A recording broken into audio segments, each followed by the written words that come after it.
Anyway, moving on. That sort of, I guess, kind of covered my Italian stuff. And for the most part, not everything, but a lot of this is more the French kind of cards. Very broad statement. Actually, before we hop into Lenormands and stuff, since we actually just looked at the Austrian Biedermeier deck, let's do another German deck real quick in between. And that is the Kipper. This is the Wahrsagekarten, the original Kipper. This is kind of fairly new to me. I got it a little while back, but I'm still very much at the initial stages of exploring this really interesting deck. It is a 36 card deck, just like your typical Lenormand. So, like, in theory, it has like the ace plus the 6 through the king, whereas a traditional PK deck, a 32 card deck, would have the ace plus the 7 through the king. But however, like you saw here, you know, there's no playing card associations on the cards, and when you do put them back into something of a traditional placement, or into a traditional placement, because this kind of came first, you'll notice that it doesn't stick to the 7 through the king and the ace. You know, it jumps all over the place, which I feel like is what sort of happens here with the Kipper. There's no playing card associations here at all. But it's a gorgeous deck. Don't quote me on any of the dates I'm giving you guys in this video, but I want to say that this is from like 1890 or something. It has beautiful, beautiful card backings. It's AGM who makes this? Yeah.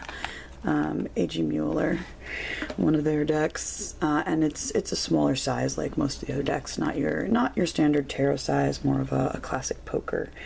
They are numbered. I have them in order, right? Yes. 1, 2, and so on and so forth. It's all in German. I'm still learning the history of Kipper decks and things like that. This is all very interesting to me. I did translate or found a translation online for all these things, but I don't really know them offhand yet. This is your 4. Yes, unfortunately, I'm not going to be very helpful with like even identifying these cards at this point. But it's interesting to play with, and they have that kind of like a German look to them too. I think there's something really cool about them. I know there's some modern Kipper decks out there that look really interesting. Doesn't Ciro Marchetti make a modern Kipper deck? I think he does.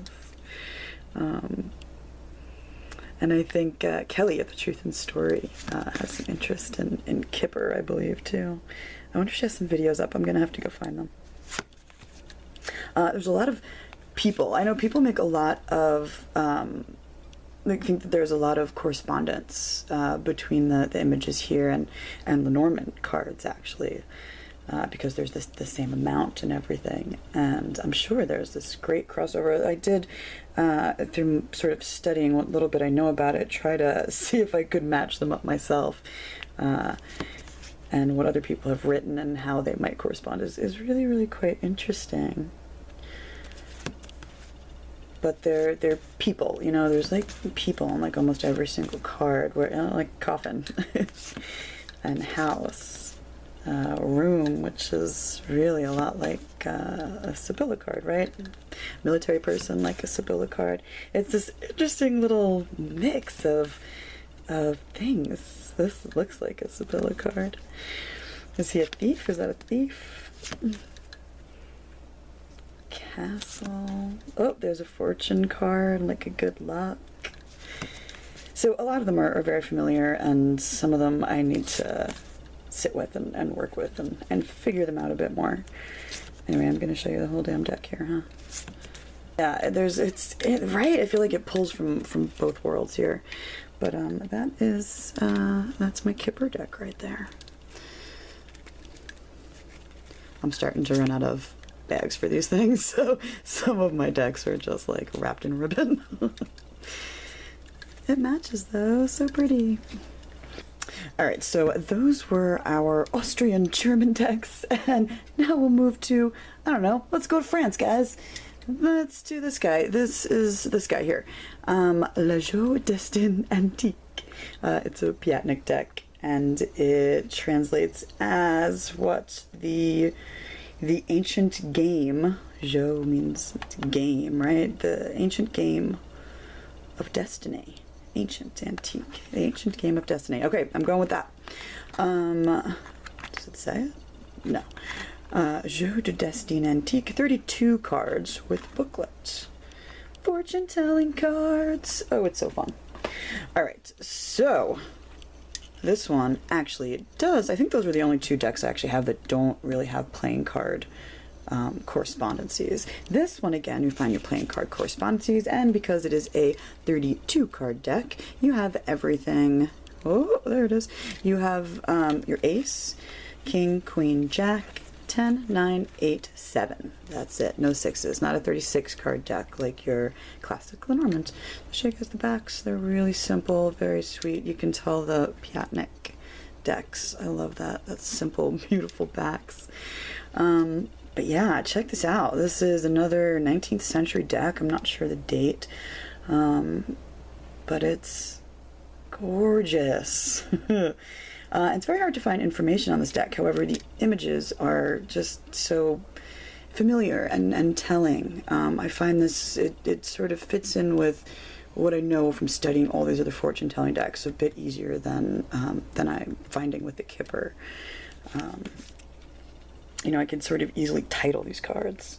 Oh, what's cool here too is in the court cards, you actually have a zodiac correspondence. Here is it's supposed to be Cancer. It looks like Scorpio. Sorry, it's supposed to be Cancer, the crab.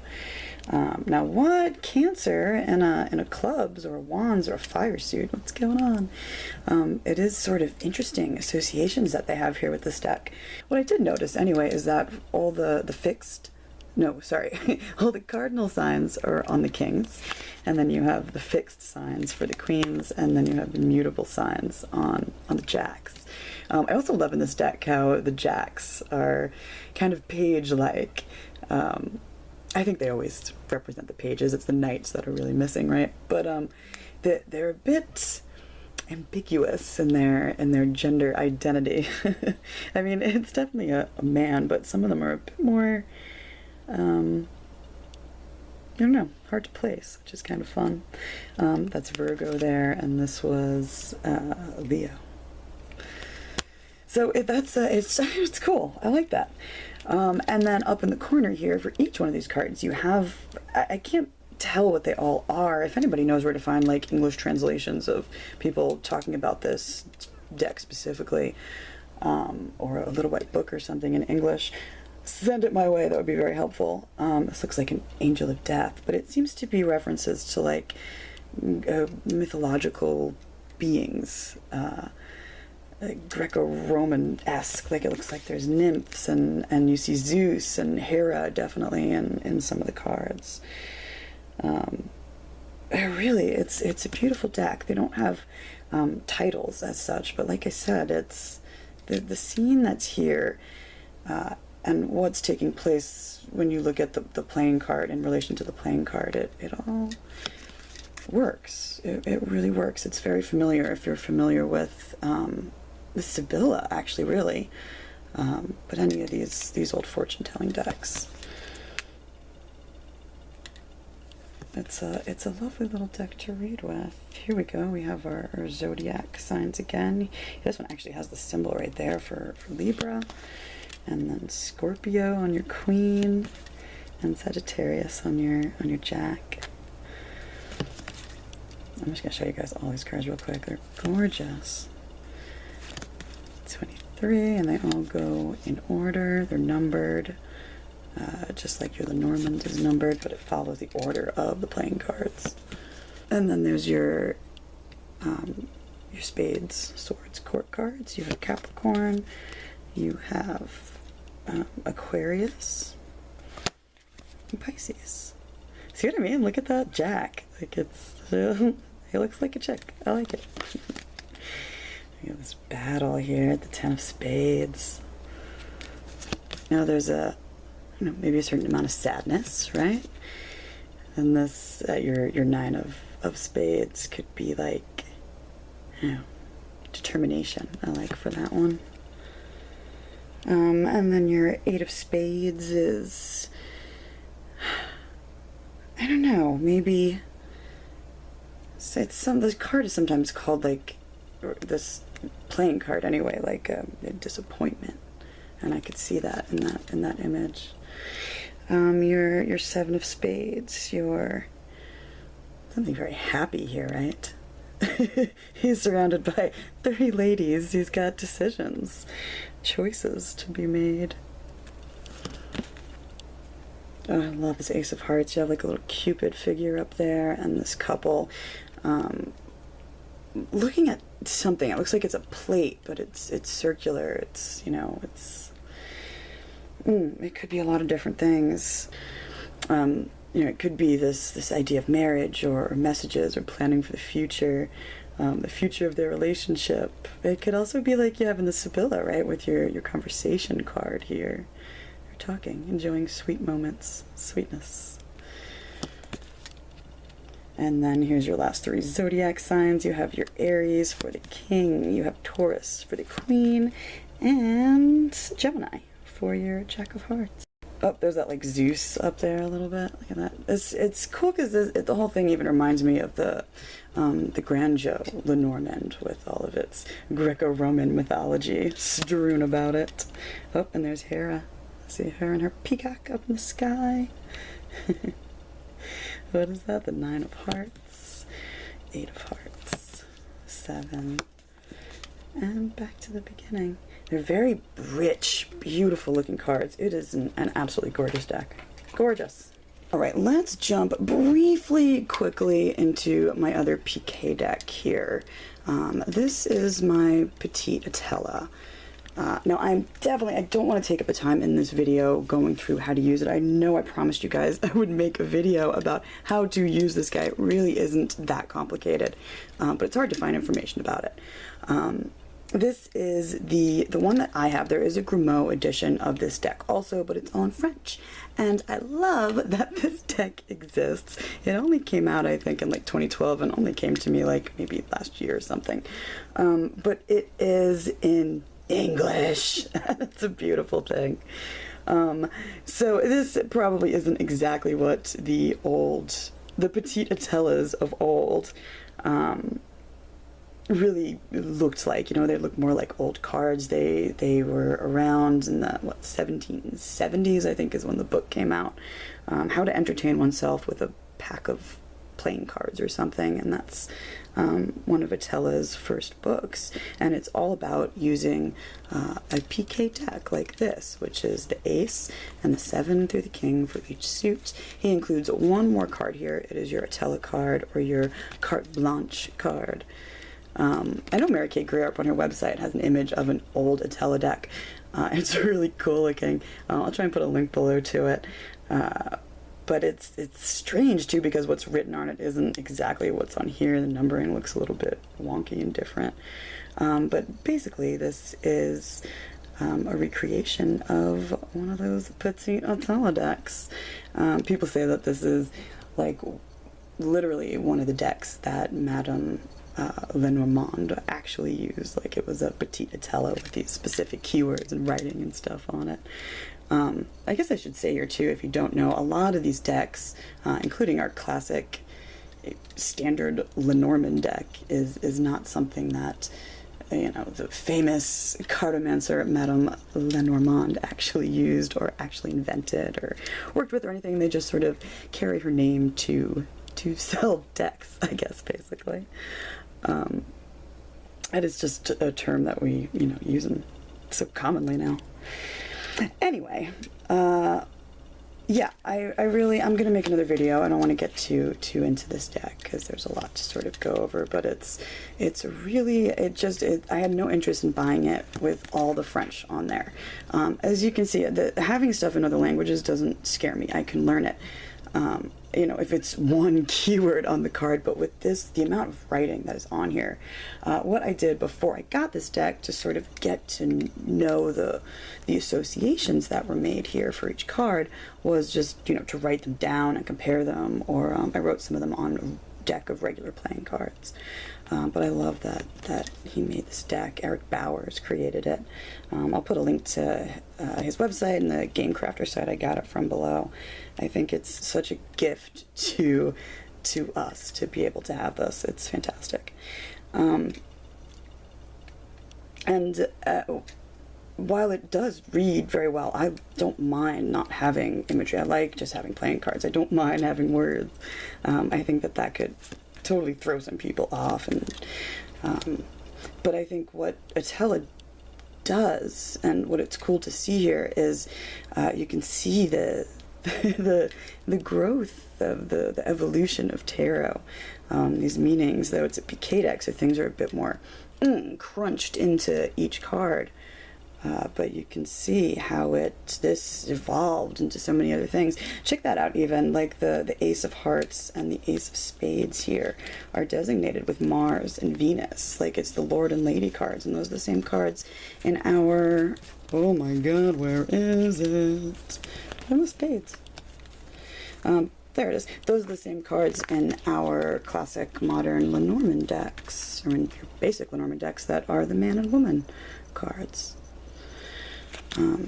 So some people call this like the original Lenormand. There's a few other really interesting, like there's a Saturn card, there's some cards for the elements. And the way you read too and get more meanings out of such a small deck is by, let's say, yeah, this is the number 16 card, and if it appears with the number 15 card, that adds up to 31, you know, you get this other secondary meaning, and if it falls next to the Etteilla card, you get this other meaning, and it's really cool. Like I said, I'll go into more detail at another point. But that is your Petit Etilla. By the way, this is the box that the English Petit Etilla by Eric Bowers comes in. It's nice that it even comes with a box instead of a Game Crafter deck. Very well done. Love. Petit Etilla, 33 cards technically. I know I keep saying it's a 32 PK deck, but there's that extra Etteilla card, so it's actually a 33 card deck. And since I just mentioned it, actually let's briefly take a quick look at my Grand Jeu Lenormand. Though it bears the name Lenormand, it actually came out right after her death. I think it came out like 2 years after she died.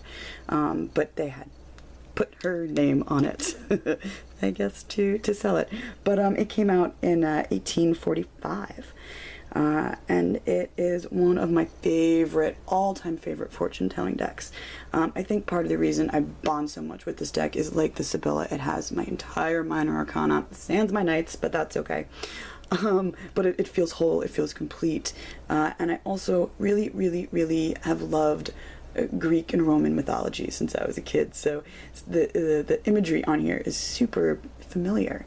And also the meanings and the meanings that are expressed are really very similar to what we're used to in the tarot. I think if you're looking for a good deck to sort of get into fortune telling decks with, and you can read tarot, like this might be a really great way to go. Oh good, I do have them in order. Hallelujah. Now there is a butt ton of information on these cards. Really what I use most, and what most people probably use most when they read with this deck, is these 3 images right here, and the playing card, I guess.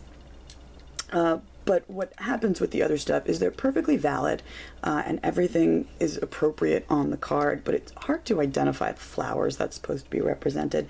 And the same is true of the constellation. It doesn't look anything like the constellation it's supposed to represent, and the flowers don't look, you can't tell what they are.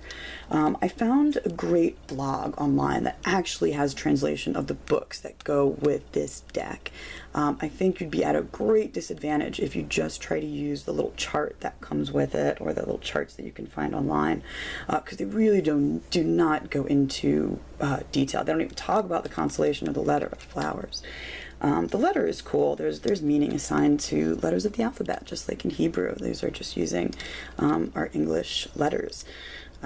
And it's cool. I tend to not use them too much, because they're a bit broad and everything, but every layer adds to the wholeness and completeness of the expression of the Ace of Clubs. in my opinion, including the flowers, including these two little images. Now, it's not like, I remember when I first got this deck, I thought like maybe the right lower image and the left lower image were like the positive and the negative, or the extremes of this card, and it really isn't necessarily anything like that. I feel like it's just expressing, not in any particular order, you know, another aspect of this card, you know, something to look out for here. I know I talked about it and showed this deck a little bit in my tarot collection video also, when we went over the Oracle decks. But basically you read kind of like this, like you'll have, you know, 3 cards or whatever, and the cards in the corner here would affect that. You would read that corner image with that image. And the same be true no matter how you sort of went about laying them out. Oh, keep them in order. So this is part of a group of cards that have to do with Jason and the Argonauts. This is Jason like kind of fighting his last battle for the Golden Fleece. This is Jason and Medea down here. This is Jason and Medea also on a boat sailing away. It's like, take a trip. It's like, up here it's all, you know, victory and success. And this one over here where they're together at like a reception is more about this arrival of news, messages, things like that. So yeah, it's that thrust, that willpower is all still being expressed here in a cool way. I even like the flowers here. Like I said, you can't really friggin' tell what they're supposed to be, but they are supposed to be something called fairy butter and daisies and bluebells. And the general message of the flowers here would be something like, use your creativity and express yourself creatively. Alright, moving on. This is supposed to be a bunch of goddesses, like, finding gold in the river. This constellation, by the way, is supposed to be Aquila, the eagle. But yeah, you can't tell what they are. It's really crazy. And then down here you have this, these aren't necessarily like Greco-Roman myths, but it's a bird trying to get to the top of the mountain. He's way down here, and here the bird's all the way at the top.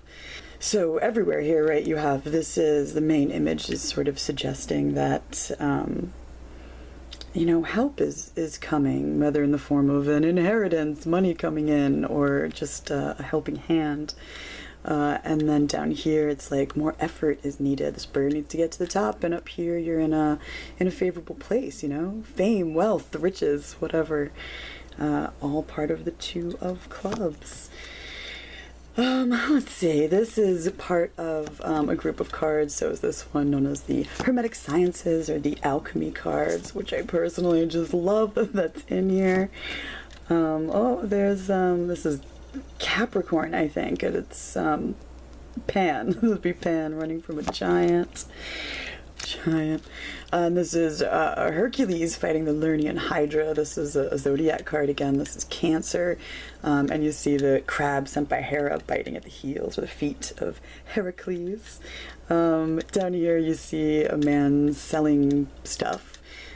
You know, good financial situation. And then over here you see a miser, sort of a bad financial situation. But they're really, they're so, these cards are so fun. I can't get enough. Oh, these cards are sort of out of whack, but this is another one of the alchemy cards. This is one of my favorites, actually. I love this card. It's showing the fixed material and the volatile material, and he stands between the two, and it's the 8 of clubs, and he's just trying to harmonize and find unity. And even it's sort of the same thing going on down here too. Down here on the right, the fixed and the volatile matter are, excuse me, they're separated. So there's a problem in your union, you could say, in your relationships, or in your marriage. And over here, the two are combined in the same container, and they are harmonious, and things are good, and you can continue to evolve. Excuse me. I'm like literally smiling right now going through this deck. I absolutely love it. Let me jump around a little bit. You have a lot to, as another Hermetic Science card, you have a lot to work with. And even if you're not too familiar with Greek mythology and the things that they're sort of talking about in here. You don't really have to be. Once you read about the deck and sort of decipher what's going on in those images, it really does kind of stay with you. And it's really good, like all these fortune telling decks are, for predictions, you know, and they're designed for that. They're designed for prediction of physical events, and designed to give you very practical and down-to-earth advice, and they're fun for that. Oh, I almost forgot. It is well, it's a 52 card deck. It does come with two, I messed them all up. It does come with two extra cards, like a male and female card, like you find in a lot of these other decks. So it's really a 54 card deck. And here is the box that it actually comes with too. It looks like that. That is your Grand Jeu Lenormand. This is, may not be the box you get. Mine is in Russian or Czech or Ukrainian, or I don't know what the hell it is. But the little white book that I got has nothing in it in English. Like I said, I will definitely put a link to the one of the wonderful websites or blogs that I found online that it's pages and pages of translated information about the imagery in the deck and the meanings, and it was invaluable for me to find that. All right, I think that brings us to kind of our classic Lenormand decks. They've been around forever, you guys know. I'm not going to get too into the history of these Lenormand decks. Yeah, a lot of you guys may be familiar with a late 18th century. You start seeing decks that are like the ancient relatives, if you will, of our common Lenormand decks. Like 1799, the Game of Hope, which I really want to get a copy of. It's a beautiful deck. And then from around the same time, like the 1790s, there's the, what do you call it, the Court of Vienna deck, or the coffee grinds, the coffee grind cards, I think they're called, that have a lot in common with our Lenormand decks. But basically from that time period on, from France and from Germany and England and all over the place, you start to see really cool Lenormand decks. This is my most recent Lenormand deck, and I cannot tell you guys how much I friggin' love this deck. This is, let me grab the box. Here it is. This is a US Games deck called the Bluebird Lenormand, and I don't know what it is, I just think that they are absolutely gorgeous. I'm not doing these in any sort of order. There's so many old decks, like there's tons and tons of different historic Lenormand decks, and there's just hundreds and hundreds of modern Lenormand decks. This has just become such an incredibly popular fortune-telling style of deck. Oh, I don't think I put these in order, but whatever. That there's just so many out there. There's so many I want. They're so cool, and they're really fun to read with. You can now see the difference between something like this and something like your Sibylle style fortune-telling decks. But yeah, I don't think I have any crazy insights to offer people into Lenormand other than pay attention to that playing card. It's not there as an extra layer of information, in my opinion, or an extra layer of meaning. It's deeply, deeply tied with the figure of the ring, you know? The ace of well, no, they're not in order. The mice, the 7 of clubs is important. I love the little writings up here. They always remind me of like my rune poems, in that, you know, it gives you a little bit, it touches on the surface meaning of what the mice represents, but really it's just kind of a nice handy way to remember the correspondence between the meaning and the visual. I love that. They're beautiful. The principal card shows a man. This principal card shows a man, tried and true, held high in regard. He tells fortunes for you, and upon your behest, if the cards are read well, the worst and the best the cards will foretell. That's your gentleman. And your moon. I love the images. These are kind of busy for Lenormand cards, but I like that there's so much cool stuff on here. And they look very classic and old and vintagey.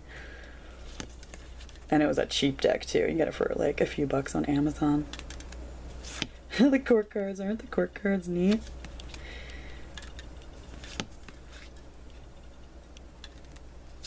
Look at the subdued coloring, I can't. Oh, the mountain, the mountain. Oh, look at the star.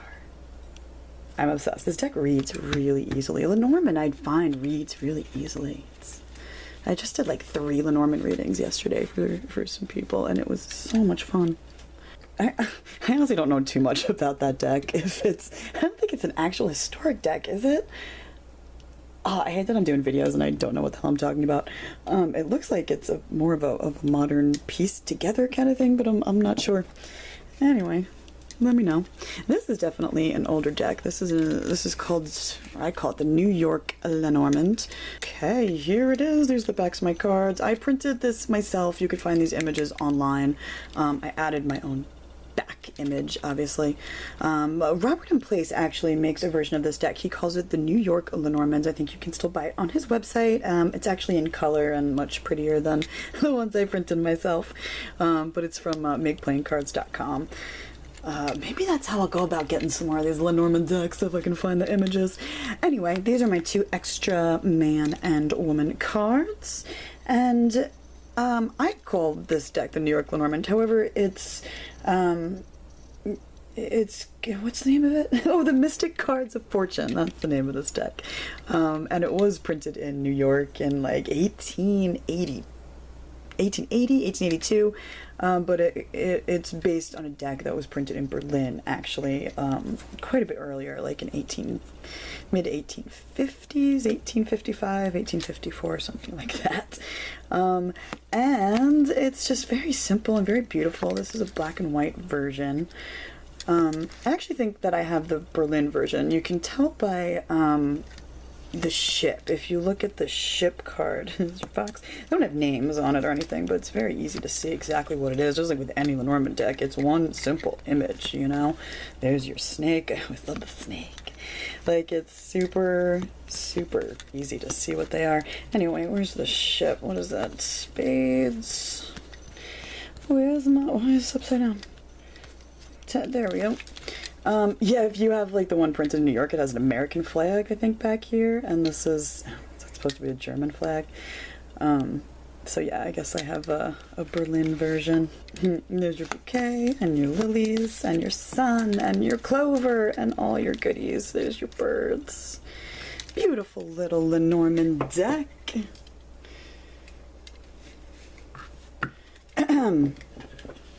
I have shown this guy before too. I will make it brief. This is my Clair de Lune Lenormand. The backs are so pretty. Wait, so these are my extra cards. Yep, these are my extra man and woman cards. Comes with a beautiful little tin. But this is one of the only Lenormand decks I have that actually doesn't have the playing card association on there. I don't mind because I've gotten familiar enough with Lenormand that I don't necessarily need it, although I do still really like having it on there. That the artwork is beautiful. Oh, I have to get Kelly's Lenormand deck. It's so pretty. The colors in her deck and the way that she has just dived into the meanings of these things and expressed them is just mind-blowing. It looks absolutely beautiful. Oh, I love the snake card in this deck. I love a good snake. Don't I just love a good snake? Alright, I'm trying to fly through these because I'm pretty sure I've shown you guys all my Lenormand decks before. I don't have a ton of them. Okay, this next deck, this guy right here, is the deck that comes with this book. It's just a very helpful book to have in learning Lenormand. I like it very much. Basically, oh, I think it is. I think it's basically a Dondorf, like a German Lenormand. And this is upright, but not in order, or was it? Oh yeah, I had it in my order. From the clubs, all the clubs down through to the diamonds. I'm not sure the age of this actual example of this deck. It is an historic deck, probably like 19th century. There I go again, narrowing things down to a whole 100-year span. I love the bear, so happy. A snake. Okay. Okay, let's take a break from Lenormand for a second. I think I only have one more, actually. Whatever. I want to show you guys something that I fairly recently acquired, have always been interested in, and can't quite wrap my brain around, actually. It's these guys. It probably looks familiar already. This is your Gypsy Witch fortune-telling cards. This is probably one of two decks that I really, really want to change the backs of. I don't know what it is, but I can't stand that back image. It's like so weirdly 80s Barbie doll, which I don't know. I don't love it. 70s? I don't know what it's screaming at me. Something screaming change me. It's funny, it looks really blue in the camera as I'm looking at it, but it's definitely a purple, like a bright purple color. But this is a deck that okay, so this is what the box looks like, though. You see these cards everywhere, right? I scooped them up actually at one of my local bookshops right before I left Philadelphia for fairly cheap. This deck is really cheap and easy to find, and it is based, or it is an historic deck. This particular one, I don't know what the backs would have looked like. I don't think they look like this. Was printed here in the States in Chicago in the late 1890s, and from what I've read, I believe it actually is based on a deck that didn't have 52 cards. Like this deck actually has 52 cards, but it's based on a German deck that had like 48 cards from a little bit earlier, from like 1875, I think. And it was a little bit different from what I can gather. In place of the playing card insert, it had like some other kind of writing or something. But other than that, it was similar. But what sort of throws me here is the playing card associations. You'll find lots of familiar Lenormand symbolism, you know, like hello, ways, crossroads, whatever. And it's just called the road, I guess. But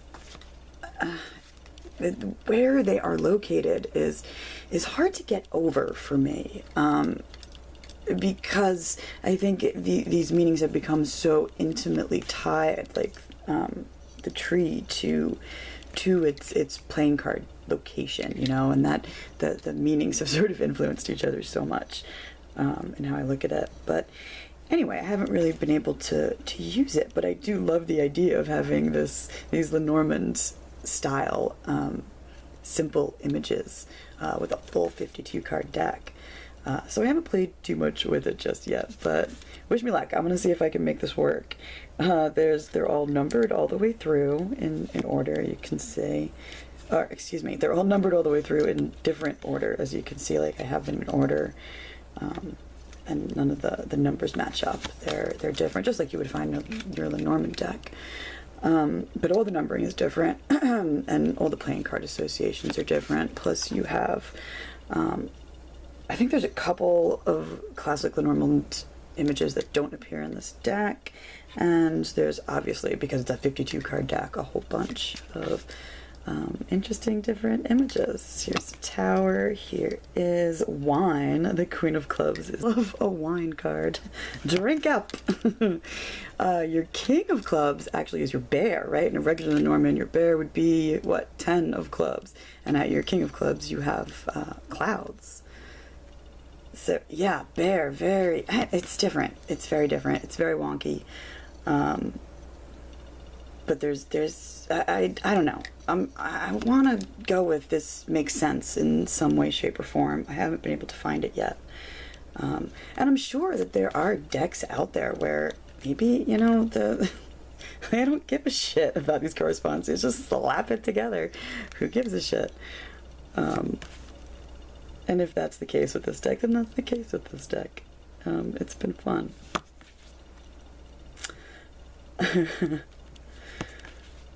They're very cool looking cards when you lay them all out together. I mean, I keep lying to you guys. I said it was a 52 card deck, but 53, 54, it might be a 55 card deck. Why is there 3 jokers and not 4? Does everybody have that, or am I missing a joker? I really only have 3 here. 2 black ones, 1 red one, extra joker, and this one actually has a bit more of an image on it. Anyway, this is your crossed swords or your rapiers. Oh, this is the star. What did I call the star before? I don't know what that card was. Oh, yeah, there's a pig card. Let's see what it says here. Number 10, the pig, whether near or far, is an omen of phenomenal luck and great abundance, high honors, and all ambition attained. It's great that it actually has a meaning, like right there on the card, too. There's the eye. Oh, I remember thinking, too, I have my Hermes playing card oracle out here, when I was comparing that maybe he took, you know, some of his meanings from this deck for what he put on the other cards that aren't actually Lenormand cards, like the 2 through the 5s, right? Because I know he had an eye in that deck, too, but it doesn't really correspond. That's another thing I did in my journal there. I matched up all the playing card oracles, this one, all the Lenormands, and see what was what and if they had anything in common.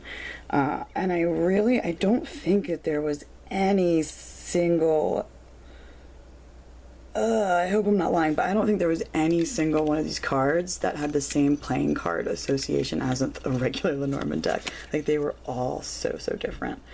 And just scattered and strewn about the deck. Here's your roses and your rod.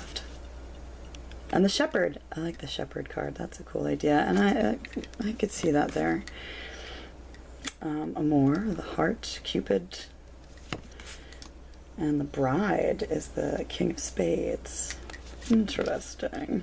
Ace of Diamonds. Alright, you guys get the idea. The Ace of Diamonds is your birds card. I'm going to have to, you know, check back in with you guys at a later date once I have really see if I can sort of crack this sucker. We'll see what happens. Okay, yeah, I did only have one more Lenormand deck left to show you guys here. This is my, I can never pronounce it, Lysic Electric. I think the creator actually told me how to say it once and I forgot. But it's that Lenormand deck that I absolutely adore. I got this bad boy off GameCrafter. I'll put a link below, but this is my extra male and female cards. And the backs, it's like a mini version. I got the mini deck. It's so freaking cute. I love the backs. I love how teensy-tiny. I think I want every single Lenormand deck that I get down the line to be itty-bitty. Here's your Crossroads card with your Queen of... It's almost hard to even see it. Queen of Diamonds. There is playing card insert on these. I think that they make them without the playing card inserts also, but oh my god, you know, I love that. Aren't they cute? Very vintage looking, even the fading on the cards and the coloring. I just, oh, it makes me so happy. Here's your garden. The letter, the coffin, child. You have a bunch of extra cards actually come with this too. You get some alternative child cards, a boy or a girl. You get obviously some extra male and female, man and woman cards. And there were some other cards like a dragonfly, a teapot, and I think a cat you could throw in there if you want. I ended up not using most of those extra cards. I think there's 2 different scythe cards. Like, there's some really fun stuff in here. It's a beautiful little deck. And she lives in her itty bitty little baggies. I am too cute. Okay. Next up is something super duper recent to me. I only just got it like last week. And this is actually part of an amazing gift from a viewer who actually also has a YouTube channel and is awesome, and you should totally check him out. His name is Efrain Malav. And I thank you so much for the amazingness that you sent me in the mail. Like, I freaking cried when I opened it. It was like, just amazing, you guys. I can't even tell you. He sent me the Giants Tarot also, plus all sorts of other goodies. And this was amongst it. And I've always wanted a deck of Spanish playing cards. I know people, this is the back of the box, Spanish playing cards. People divine with it, for sure. And it's set up really interestingly. This is all still in order. I have like 2 title cards here. But basically, you don't have a 10. They're numbered to the 10. Basically, it goes ace, or the 1 through the 9. And then 10, 11, and 12 are your court cards. And you have no queen. Where's my queen, bitch? I'm getting tired. But you do have what looks like a page, a knight on horseback, right? And a king. So the whole setup is just really freaking interesting. And look at this. You have that was your coins. These are your cups. Look like tarot cups, right? And then 9, 10 is your page, knight, and king. There's probably like Spanish terminology for the stuff that I will learn. Look at your swords, holy shit. These swords are spades. And then your clubs are batons. It's actually like batons. So it's this weird, wonderful, awesome mix of like tarot and playing cards, and obviously there's no major arcana. And so wait, how many cards are actually in this deck then? It's what, 12 in each suit, 12 times 4, 24, 48 card deck. Did I do the right math? Oh my god, I hate doing math when I'm being recorded. Probably said something stupid. Anyway, yeah, again, I'm gonna have to report back to you. This is brand spanking new to me, but I think I'm going to love it. It's very cool. It's like Marseille playing cards. Marseille tarot playing cards. I don't know. And then really quickly, these actually, I'm not even gonna show you guys these. These are just my two playing card decks that I use quite a lot. I've already shown them. This is pagan playing cards, like the Pagan Otherworlds tarot deck. When these bags start falling apart, you start to get these little strings everywhere, and they get all stuck in the cards. If you guys see me like pruning my cards, that's what's happening. But I absolutely love this for just a plain playing card reading deck, because it's just the most beautiful playing cards you've ever seen in your life. The quality of the paper, the quality of the artwork is just phenomenal. I want to die looking at these images. Look at that. I think I have kind of a whole walkthrough of this deck in the Pagan Otherworlds video. I'll put a link below. Oh, isn't she good? Like, I stir. Something stirs within me when I see these images. That's what happens with Pagan Otherworlds, too. The deck is just so moving. The imagery just, I feel like I'm outside in nature, like, and I'm chilly right now. I gotta go hunt some dinner and stay warm by a fire. Alright, I'm losing my mind.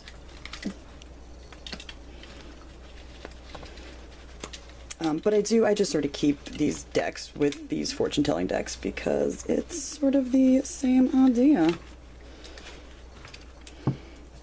The other one I always keep handy, and I do keep this is that Caitlin Giaffre that I've showed you guys before. I do keep the few surviving major arcana cards just with it, and then I use the rest of this as just a standard. So I put them back in order. Oh, I'm so good. As just like a standard playing card deck. You actually have the king and queen are both on horseback in this deck. Where'd they go? There you go. Sort of like the Spanish playing card knight. And then you have the jack or the page on foot. That's your king and that's your queen. Anyway, what this is basically this minor arcana here, the playing card part of this deck is the Virgil Solace deck. It's called from 1544. This is a really, really old deck. And it feels old. It's all like engraved and just old and what's the word, like intricate. It's very intricate and stunningly beautiful, and of course the suits are just totally fucking insane. You have monkeys and lions and peacocks and parrots. My favorite suit, the parrots. So it's a fascinating little deck. I include it with these old major arcana cards from the Caitlin Giaffre from 1557. I include it with this because the original minor arcana cards that, when I say I include, sorry, I printed this deck myself at makeplayingcards.com, found the images online kind of thing. But the original minor arcana was basically looked exactly like this, except it's incomplete, so I used this deck. It's based off this deck. It's like mirror images of this Virgil Solace deck. But yeah, that's my Caitlin Giaffre and my Virgil Solace that I don't use it as a regular tarot deck because it is, first of all, incredibly different, but also because there's so much missing from this old deck. And lastly, we have another deck that I do have a full review of actually, but it's the Hermes Playing Card Oracle by Robert and Place. And it's a very modern, only recently came out a a year ago now, whatever it was. And it's exactly what it sounds like. It's a playing card oracle. It comes with, why is this backwards? I have no idea what I did. Oh, there we go. Close enough. It's a 52 card deck, like regular playing cards. Comes with 2 jokers, so really it's a 54 card deck. I think the jokers are gorgeous. Aren't they gorgeous? They're so pretty. Very Robert M. Place stylized deck. But what he's done here is really cool. The ace and the 6 through the king are all... Oh, that's how I had it separated. I had the Lenormand cards separated. But yeah, so you have your ring, your cross, your mice, everything like you would have in a normal Lenormand deck. But it's inside, and you have the whole playing card is the focus of it, which is why I love this so much. There's your bear at your 10 of clubs, and then even your court cards look more like court cards, but they do have, you know, the snake, the clouds, they have everything there. Here is your gentleman card at your ace of hearts, Mars in the Petit Etilla. I have all my reversals in here. Here's your rider and your dog.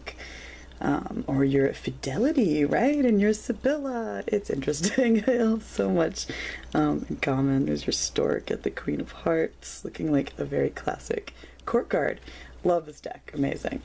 And then when you get through all your Lenormand cards, all the other cards, he has assigned a little symbol for each one. This is what I was curious to see if they had anything in common with the Gypsy Witch, but it really doesn't.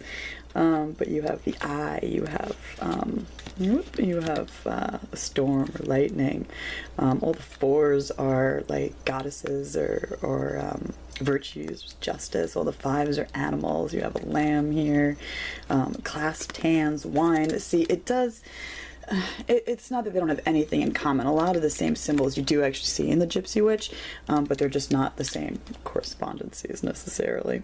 Like here, what was this? I think in the Gypsy Witch, the 3 of Hearts is the sun. I think it's the sun card.